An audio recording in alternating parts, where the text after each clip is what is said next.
ఆరోగ్యవంతమైన వాతావరణంలో తయారు చేయబడిన కమ్మని ఊరగాయలు, పొడులు, వడియాలు మరియు అప్పడాలు జంధ్యాల ఫుడ్స్. నమస్తే, వెల్కమ్ టు సుమన్ టీవీ. ఏపీలో మా మద్దతు జగన్కే అంటున్నారు అసదుద్దీన్ ఓవైసీ. అలాగే మరికొన్ని కీలక వ్యాఖ్యలు కూడా చేయడం జరిగింది. అయితే ఆయన వ్యాఖ్యల వెనుక వేరే కారణాలు కూడా కనిపిస్తూ ఉన్నాయంటున్నారు చాలా మంది విశ్లేషకులు. అయితే దీనికి సంబంధించి మనతో మాట్లాడడానికి ఉన్నారు ప్రముఖ రాజకీయ విశ్లేషకులు చందు శ్రీనివాస్ గారు. నమస్తే చందు శ్రీనివాస్ గారు. నమస్కారం అండి. ఏంటి చాలా కోపంగా కనిపిస్తున్నారు? ఏంటి అసదుద్దీన్ వ్యాఖ్యలకు సంబంధించి జగన్కే మా మద్దతు అంటున్నారు. గతంలో కేసీఆర్ గారికి మద్దతు ఇచ్చారు, ఇప్పుడు ఏపీలో జగన్ గారికి మద్దతు ఇస్తున్నారు. ఎలా చూస్తారు ఈ మొత్తాన్ని, వ్యవహారాన్ని? అసదుద్దీన్ మొట్టమొదటిసారిగా భయం అనేది కనపడుతుంది ఆయనలో. ఎందుకంటే బీజేపీ చాలా వ్యూహాత్మకంగా ఒక మహిళని, మాధవి గారిని దించారు ఇక్కడ. నిన్న మనం చూసాం, ఎప్పుడు లేని విధంగా హైదరాబాద్లో పాత బస్తీలో అమిత్ షా గారి టూర్ ఎలా జరిగిందో హిందువులంతా ఏకమైపోయారు. అసదుద్దీన్ యొక్క బాధితులు అనేక మంది, అంటే పాత బస్తీని తరతరాలుగా పరిపాలిస్తున్నారు, కానీ అంటే ఏంటో కూడా ఎరగకుండా పరిపాలిస్తూ ఉన్నారు. కాబట్టి దాన్ని ఆయన నిరంకుశత్వంగా పరిపాలిస్తున్నారు. గతంలో ఏంటంటే అధికార పార్టీ ఉన్న 10 సంవత్సరాలు ఉన్న కేసీఆర్కి మద్దతుగా ఉన్నాడు. మరి మొన్న కూడా మద్దతు తెలియజేశాడు. మరి కేసీఆర్ గారు ఎక్కడికి వెళ్ళిపోయారు? ఆ పార్టీయే లేదు. మరి ఇప్పుడు నేను సంపూర్ణ మద్దతు తెలియజేస్తున్నాను జగన్కి అన్నాను. అంటే జగన్కి ఈయన మద్దతు ఇచ్చినంత మాత్రాన అక్కడ ఈయన సమాజ వర్గం ముస్లిమ్స్ ఓటేస్తారా అంటే అదేమీ అంతగా ఉండదు. అక్కడ ఈయన ప్రభావం అంతగా ఉండదు. ఇక్కడ ఓన్లీ ఈయన ఎక్కడైతే తన పార్టీ ఉనికి కోసం వేరియస్ ప్లేసుల్లో బీజేపీని ఓడిద్దాం ఉన్న ఉద్దేశంతో ఉత్తరప్రదేశ్లో పోటీ చేశారు, బీహార్లో పోటీ చేశారు, వెస్ట్ బెంగాల్లో చేశారు. ఈ చేయటం వల్ల ఎవరికి బెనిఫిట్ అయ్యిందంటే బీజేపీకి బెనిఫిట్ అవుతుంది. మొట్టమొదటిసారిగా నేను ఎట్లయితే కేసీఆర్కి మద్దతు ఇచ్చానో జగన్కి ఇస్తాను అని చెప్పి అంటాం. అది హాస్యాస్పదంగా ఉంది. ఎందుకంటే కాకపోతే ఎక్కడ ఎలా ఉన్నా కూడా మనకి ఏపీలో వచ్చేసరికి హిందూ, ముస్లిం, మైనారిటీ ఇలాంటి భేదాలు చాలా తక్కువ ఉంటాయి అక్కడ. కాకపోతే ఆయన ఏంటంటే సీఎం జగన్ గెలిస్తే మైనారిటీలకు ప్రయారిటీ ఇస్తారు అని చెప్పి అక్కడ డివైడ్ చేస్తున్నారు. మాత్రం అంత అవేర్నెస్ లేని వాళ్ళు కాదు ఆంధ్రప్రదేశ్ ప్రజలు. అసదుద్దీన్కి ఏమవుతుందంటే ఇప్పుడు ఫస్ట్సారిగా ఆయన ప్రశ్న, ఆయన స్థానం హైదరాబాద్ గెలుస్తుందా లేదా అనేది ఉనికికే ప్రశ్నార్థంగా మారింది. ఊహించిన విధంగా ఆమెను ఒక మహిళను పెట్టి, ఆమె కూడా పాత బస్తీలో కరోనా టైంలో ఎంతోమందికి హెల్ప్ చేసింది. ముస్లిమ్స్ ముఖ్యంగా త్రిబుల్ తలాకు, వాళ్ళ బాల్య వివాహాలు చేయటం, వాళ్ళకి అన్నదానాలు చేయటం, కుట్టు మిషన్లు ఇవ్వటం, రకరకాల సేవా కార్యక్రమాలు చేసింది. వ్యూహాత్మకంగానే పెట్టారు. తర్వాత ప్రత్యేకంగా ఆమె యొక్క ఇంటర్వ్యూ చూసి మోదీ గారు కూడా ప్రశంసించారు.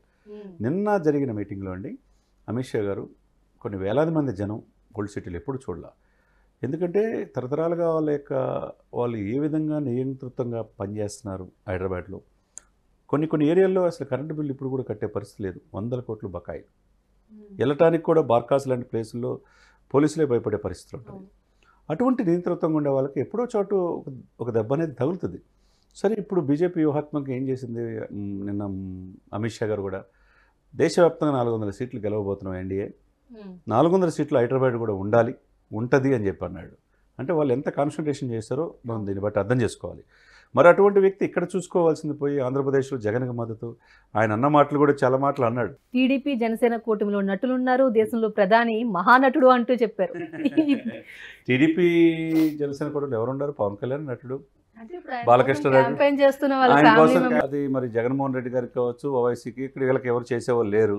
సరే, అది లేరని బాధో ఏమో తెలియదు, కానీ నటులు ఉంటారు.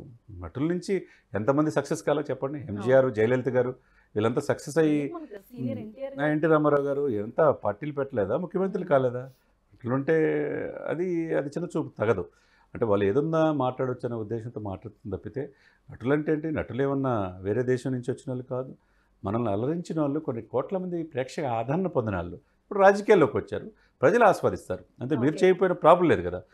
అది కాకుండా మోదీని జగన్మోహన్ రెడ్డి గారు అయితే ఎదుర్కొంటా, ఢీ కొట్టగలడు, చంద్రబాబు ఢీ కొట్టలేదనే మాట. కీలుబొమ్మ 20 మంది ఎంపీలు మెడలు ఉంచుతావు ఎవరు ప్రధానమంత్రి అయినా అని చెప్పిన జగన్మోహన్ రెడ్డి గారు 5 సంవత్సరాలు ఎందుకు మెడలు ఉంచలేకపోయారు? ఎందుకు స్పెషల్ స్టేటస్ తీసుకురాలేకపోయారు? ఎందుకు పోలవరం పూర్తి చేయలేదు? ఎందుకు విశాఖ స్టీల్ని ప్రైవేట్ పరం కాకుండా ఆపలేకపోయాడు? ఎన్ని తీర ప్రాంతం గుజరాత్ తర్వాత అంత ఉండి, సార్ మీ ప్రాంతం డెవలప్ అవుతుంది గుజరాత్, మాది కూడా ఒక ఇండస్ట్రీ స్టాండ్ అని ఎందుకు మోడీ గారిని అడగలేకపోయారు? అంతే కదండి. అది ఇప్పుడు ఇవన్నీ ఏంటంటే ఆయన ఏదో ఎదుర్కొంటాడు, ఈయన ఎదుర్కోలేడు చంద్రబాబు నాయుడు గారు, ఇవన్నీ అనేది హాస్యాస్పదంగా ఉన్నది. కాబట్టి తన యొక్క ఉనికి హైదరాబాద్లో తన గెలుపు కోసం తను చూసుకోవాలి తప్పితే ఆంధ్రప్రదేశ్లో ఈయన ప్రభావం ఏమి ఉండదు. ఇక్కడ ఆదిలాబాద్, బాన్సా లాంటి కొన్ని ప్లేస్లో ఉంటుంది. ఎప్పుడైతే బీజేపీ అధ్యక్షుడిగా సంజయ్ వచ్చాడో యొక్క ఎంఐఎంకి కొరకరాని కొయ్యగా తయారయ్యారు. ఒకేసారి హైదరాబాద్ సిటీలో 45 కార్పొరేట్స్ బీజేపీ గెలిపించిన గొప్ప వ్యక్తి, యోధుడు సంజయ్ గారిని బీజేపీ అనవసరంగా కొంతమంది మాటలని మార్చిన పర్యవసానం మొన్న అసెంబ్లీ ఎలక్షన్స్లో మనం చూసాం. మళ్ళీ ఎంపీ ఎలక్షన్స్లో పోరాడుతున్నారు. ఆయన జాతీయ ప్రధాన కార్యదర్శి అయ్యాడు. రేపు ఎంపీగా కరీంనగర్ గెలవబోతున్నాడు, సెంట్రల్ మినిస్టర్ అవుతున్నాడని చాలామంది అనుకుంటున్నారు. అంటే అగ్రెసివ్ హిందుత్వ ధోరణిలో ఉండే వాళ్ళకి వాళ్ళ పార్టీని ఎలా కాపాడుకోవాలో వాళ్ళకి తెలుసు. గ్రౌండ్లో రియాలిటీలో ఆర్ఎస్ఎస్, విశ్వ హిందూ పరిషత్తు ఏంటి పరిస్థితి అనేది బీజేపీకి అందరూ తెలిసిన విషయమే. కాబట్టి హిందూ భావజలంతో అంటే మైనార్టీ హక్కులకి రక్షణ కల్పిస్తాడు జగన్ అయితే అంటే మైనార్టీలకే రక్షణ కల్పిస్తారా? దళితులు దళితులకి డోర్ డెలివరీ చేసిన అనంతబాబు ఎమ్మెల్సీ లాంటి ఏం చర్య తీసుకున్నారు? వాళ్ళు అక్కడ హెరాస్మెంట్ చేస్తుంటే బాలకృష్ణ అనే వ్యక్తిని బాపట్లలో 14 సంవత్సరాల వ్యక్తిని సతీదానం చేశారు. ఏం చర్య తీసుకున్నారు? చివరికి ఎన్ని పక్కన పెట్టండి 250 దేవాలయాల మీద దాడులు జరిగితే దాదాపు అంతర్వేదిలో రథం తగలపెట్టిన ఎవరో పిచ్చోడని చెప్పి ఊరుకున్నారు. వాటి గురించి ఎక్కడ కూడా హిందువులకే రక్షణ లేనప్పుడు ఇప్పుడు ముస్లింలకి రక్షణ కల్పిస్తారు, మైనార్టీలకు రక్షణ ఉంటుంది. ఏంటంటే ఏం చెప్తే అక్కడ ఓటేసే పరిస్థితి ఏమి లేదు. అక్కడ ప్రభుత్వం ప్రజలు క్లారిటీగా ఉన్నారు. ఏమి ఆంధ్రప్రదేశ్ ప్రజలకు కావాలో వాళ్ళకి తెలుసు. రాజధాని కావాలి వాళ్ళకి, వాళ్ళు ఉండటానికి ఇల్లు, నివాసము, లేకపోతే ఏదైనా చేసుకోవడానికి పరిశ్రమలు కావాలని కోరుకుంటున్నారు తప్పితే ఇప్పుడు వీళ్ళేదో ఇక్కడ హైదరాబాద్లో ఇన్ని సంవత్సరాలు వెళ్ళినంత మాత్రాన ఇలా ఉనికికే ప్రశ్నార్థంగా అయిపోయింది. ఇప్పుడు బీజేపీ కాన్సన్ట్రేషన్ అంతా ఓల్డ్ సిటీ చేసింది. రేపు ఇదే కనుక హైదరాబాద్కి ఒకవేళ గెలిచారనుకోండి, హైదరాబాద్ని ఇది భాగ్యనగరంగా మారుస్తామని డైరెక్ట్గా చెప్తున్నారు. ఫ్యూచర్లో సెకండ్ క్యాపిటల్ ఆఫ్ ఇండియా కూడా హైదరాబాద్ అవుతుందండి. ఆఫ్టర్ ఎలక్షన్ తర్వాత డెఫినెట్గా బీజేపీ దక్షిణ భారతదేశం మీద దృష్టి పెట్టింది. రక్షణ రీత్యా కావచ్చు, ఏదైనా కావచ్చు. ఆ రోజు అంబేద్కర్ గారు కూడా చెప్పారు సెకండ్ క్యాపిటల్ హైదరాబాద్ అవ్వాలని. ఇప్పుడు ఆ దిశగా వాళ్ళు చూసుకుంటున్నారు. Second capital of India Hyderabad అవ్వబోతుంది ఎలక్షన్ అయిన తర్వాత. ఇవన్నీ ఏంటంటే వీళ్ళకి నచ్చని పరిణామాలు అనమాట. బీజేపీ పెరగటం వీళ్ళకి నచ్చదు. సో వాళ్ళు ఎన్ని అన్నా కానీ మూడోసారి కూడా మోదీ గారు ఈ దేశంలో ప్రధానమంత్రి కాబోతున్నాడు. ఏదైనా కానివ్వండి వాళ్ళ పార్టీ ఉనికి వాళ్ళు చూసుకోవాలి. కానీ పక్క రాష్ట్రాల్లో ఏలుబెట్టి జగన్నే గెలిపించాలని చెప్పి ఈయన చెప్పినంత మాత్రాన అక్కడ ఓటేసే పరిస్థితి కూటమికి లేదనమాట. ఏపీలో చాలా మందికి అసదుద్దీన్ ఓవైసీ అంటే ఎవరో కూడా తెలియని పరిస్థితి. వాళ్ళ ఉనికిని కాపాడుకోవడానికి ఏదో మీడియాలో మాట్లాడుతుంది తప్పితే అది జనాన్ని చాలా అవేర్నెస్ వచ్చింది, అందరికీ తెలుసు ఎవరు ఏంటనేది.